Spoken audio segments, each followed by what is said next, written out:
It began in a room no one ever thinks about. No headlines, no flashbulbs, only silence and the sound of old pages breathing history.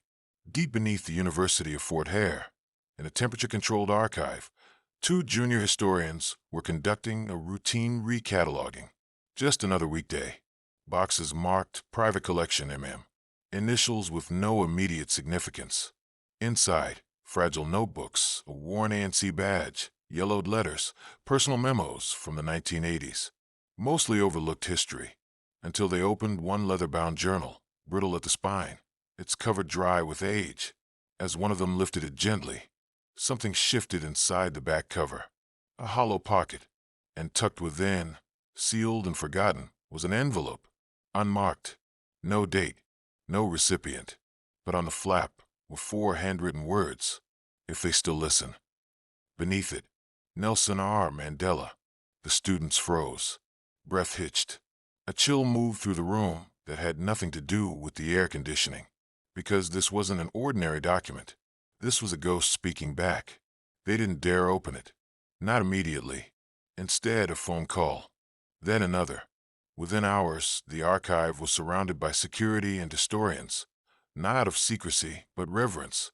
The university brought in handwriting experts, former Robben Island archivists, and representatives from the Nelson Mandela Foundation. Every inch of the envelope was studied. Every ink stroke matched. Authenticity confirmed. But the question hung in the air like a storm about to break. Should it be opened? Some argued it was private. Others believed history had the right to know. But then they noticed one line scribbled on the inside flap of the journal where the envelope was found. Truth delayed is not truth denied. It was his writing. Again, the decision was made. And under soft light, in the presence of 5 silent witnesses, the seal was broken. The first page was written on thick paper, slightly yellowed. 4 pages in total. Blue ink. Neat, deliberate script. But it wasn't the appearance that made them stop breathing. It was the first sentence. If you are reading this, then I am gone, not only from the world, but from the weight of history I carried each day. No opening pleasantries. No address to officials. No slogan or tribute to freedom. Just raw, startling introspection. Mandela didn't speak to the people. He spoke to time itself. He acknowledged his public image. The man who forgave. The father of a nation. And then gently dismantled it. I fear I left behind a statue instead of a signal. I was praised more than I was questioned, and maybe that was my fault. The historians were stunned. One wept quietly. Another whispered, "This changes everything." Because this wasn't legacy management. This wasn't myth-making. This was truth. Painful. Naked. Necessary. The second page of the letter changed everything. It wasn't a celebration. It was a reckoning. Mandela wrote, not as a leader, but as a man haunted by choices. They called it the Rainbow Nation. They cheered, they sang, they believed. And so did I. But beneath the rainbow there were shadows. He wrote of difficult compromises, of how peace demanded he smile at men who once ordered his torture, how reconciliation came at the cost of silence. I forgave, but I did not forget. Not because I couldn't, but because forgetting would make the wound invisible, and wounds that disappear become ghosts that return. He admitted that some truths were too dangerous to speak in his lifetime. He feared that if he opened every door, the nation might collapse under the weight of its own reflection. And so he made choices, heavy ones, strategic ones, and sometimes ones that kept justice waiting. Then came the part no one expected. Mandela began to name names, not to condemn, but to expose the fragile scaffolding behind the scenes of South Africa's rebirth. Some of the men who shook my hand in public had blood on theirs in private. I knew it, and sometimes I shook anyway. He mentioned powerful businessmen, former apartheid officers, intelligence officials, all of whom had remained protected by transition deals. The price of our peace was selective memory, and that bill is still being paid. There was one passage that left the room frozen. We built a democracy with stolen bricks, hoping one day we'd replace them. But we never did. We painted over them instead. Historians didn't know whether to feel betrayed or vindicated, because for the first time, Mandela wasn't just a symbol of strength. He was a witness to moral sacrifice, and he wanted that truth preserved, not to destroy hope, but to purify it. Then, quietly, the letter shifted, not to politics, not to legacy, but to pain. Mandela spoke of his family, of the emotional distance that history demanded from him. I was called father of the nation, but I missed the birthdays of my own children. I was praised as a pillar, but crumbled alone at night. He spoke of Winnie, of their fracture, of love twisted by prison bars and political pressure. She loved me as a man. The world loved me as a monument, and I could not be both. He wrote of the loneliness of iconhood, how people bowed before him, but rarely looked him in the eye. I became a statue while I was still breathing, and the marble was cold. There was no bitterness, no blame, just a quiet ache, the kind that only comes when a man knows that history has remembered his glory, but not his grief. The academic board hesitated. The Mandela Foundation advised caution.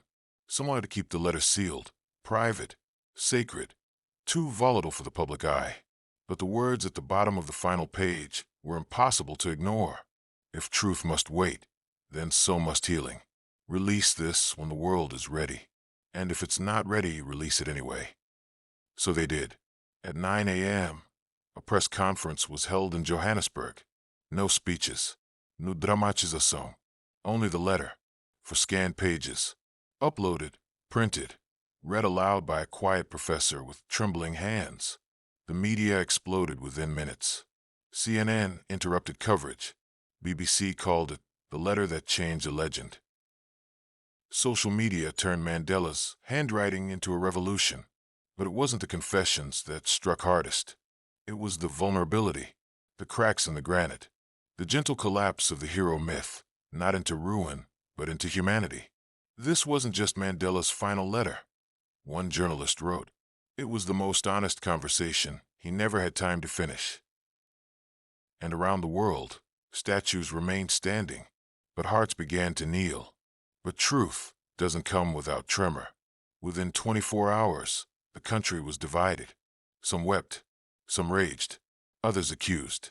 Conservative outlets called the letter a forgery, while political elites scrambled to control the narrative.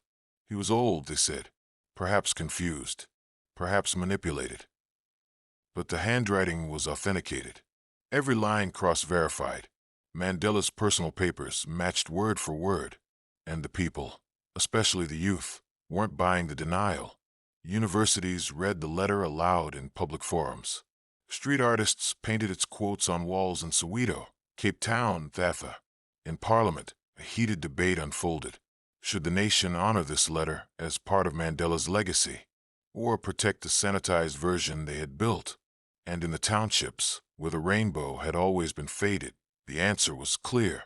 This is the Madiba we needed, not just the one they showed us. Because for many, this wasn't betrayal. This was permission to feel what had always been hidden, to grieve not only injustice, but the silence that followed it. The letter did not fade into archives or whispers. It ignited a movement. Across South Africa, communities gathered, not just to mourn, but to demand. Youth-led protests called for transparency, justice, and reforms long delayed. The silent cries Mandela spoke of became a roar heard in government halls. Parliament was flooded with petitions to investigate the compromises Mandela confessed. Schools rewrote curricula, not to sanctify, but to humanize history. Artists, poets, and musicians embraced the letter's raw truth, turning pain into power. A new generation, inspired not by flawless myth, but by flawed humanity, took up the torch. Mandela's final message was clear. Legacy is not what we inherit, it is what we build. And so, from the ashes of silence, hope was rekindled. Today, Mandela's last letter rests behind glass, a testament to courage beyond death. But its real home is in the hearts of those who refuse comfort in half-truths. Monuments remain, but they no longer tower above the people. Instead, they stand beside them, imperfect, vulnerable, alive. Because Nelson Mandela's final words broke the silence that had held a nation captive. He taught us that true leadership is not in flawless victories, but in the courage to face our failures. And with that courage, a new chapter begins. A chapter not written by one man, but by many voices united. For legacies don't end with a signature on paper. They live in the hands that keep moving forward.